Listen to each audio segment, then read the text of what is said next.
C'est la valse des chroniqueurs en studio. On accueille mon chef, mais aussi le chroniqueur économique de l'heure, les directeurs de la section agent du Journal de Montréal, Yves Daou. Salut Yves. Salut. C'est Prime Day qui commence aujourd'hui. Écoute, j'ai pensé à toi. Là. Je me suis dit, il va peut-être aller s'acheter des figurines ou quelque chose sur Prime. Là. Moi, je suis tellement excité par cette journée-là. Là, je me tiens plus. Là. Écoute, en fait, il y a un trou dans les pantalons d'Yves. Sa carte de crédit est en feu, mesdames et messieurs. Non, mais ce qui est encore plus intéressant, Francis, c'est que là, on l'appelle le Prime Day. Imagine-toi que c'est plus juste Prime Day.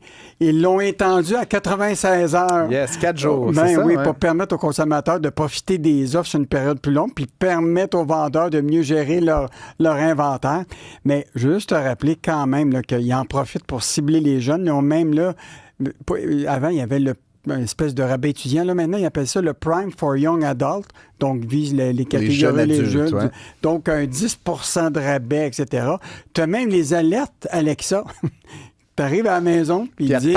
Oui, puis ils disent, hey, tu as un rabais, voici, tu as oublié ta liste de cadeaux. Tout ça, non? Donc, une grande journée. Et juste te rappeler que Amazon, dans cette journée-là, là, va générer 24 milliards de revenus. C'est complètement malade. 200 millions d'articles vendus. Puis normalement, là, les premiers jours, c'est 8 milliards. La deuxième journée, c'est 8 milliards, etc. Donc, ça se maintient. Oui, puis c'est quand même assez fascinant. Mais évidemment, dans cette journée-là, il y a eu des gens qui ont voulu lui souhaiter bon anniversaire à Amazon. C'est le Bureau de la concurrence. Ça tombe bien. Puis ça tombe bien. Bureau de la concurrence du Canada. Oui, le Bureau de la concurrence du Canada.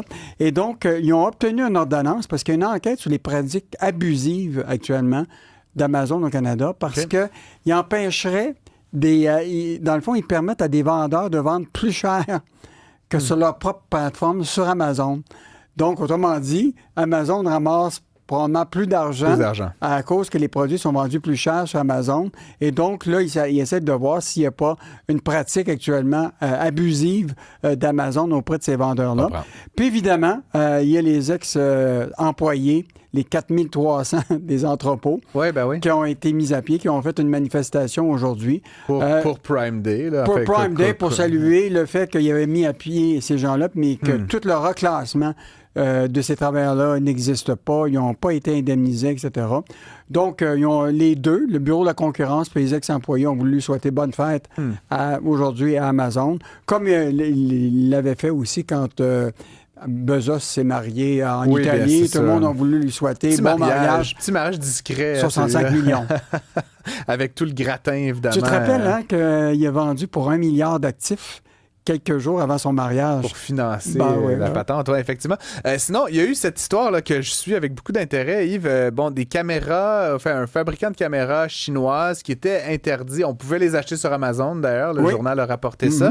Ce fabricant-là fait appel de la décision d'Ottawa de bannir ses appareils. Donc, c'est clair là, que le fabricant chinois ne veut pas laisser aller la serviette là-dessus. Il considère que le Canada élargit la notion de sécurité nationale. Et donc, ça, c'est leur argument actuellement. Ils disent que le Canada est...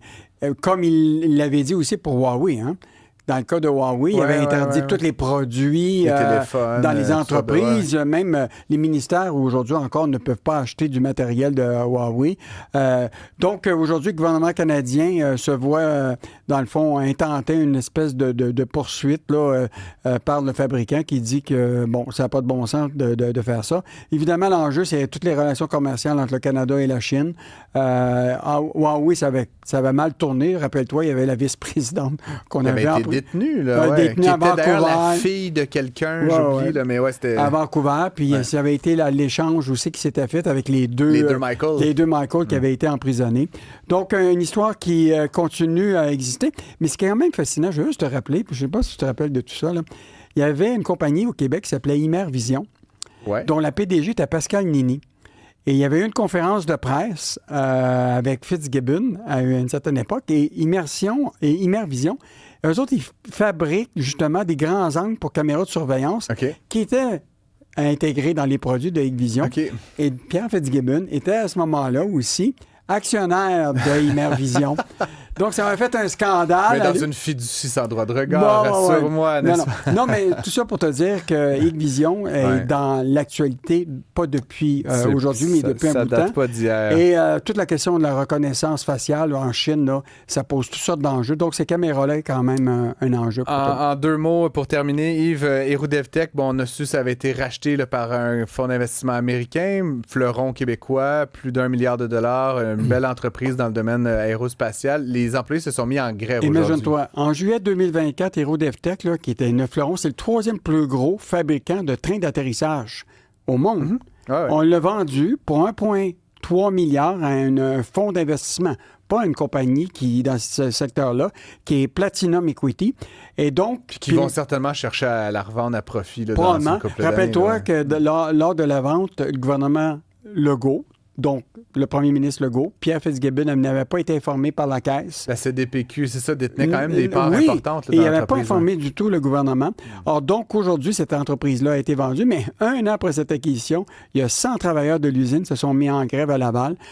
Les employés protestent contre les conditions de travail et les licenciements qui ont suivi la vente de l'entreprise. Donc, malgré les assurances, j'imagine qu'on avait donné tous les documents que c'est marqué garantie. Je vous garantis les emplois, je vous garantis l'achat local, je vous garantis tout ça. Donc, mauvaise nouvelle, mais je pense que c'est peut-être un réveil pour l'entreprise du fonds d'investissement de voir qu'au Québec... C'est pas un très bon placement, certainement, un an plus tard, si les gens sont déjà en grève. Merci Yves. Merci. On se retrouve demain à la même heure, même place.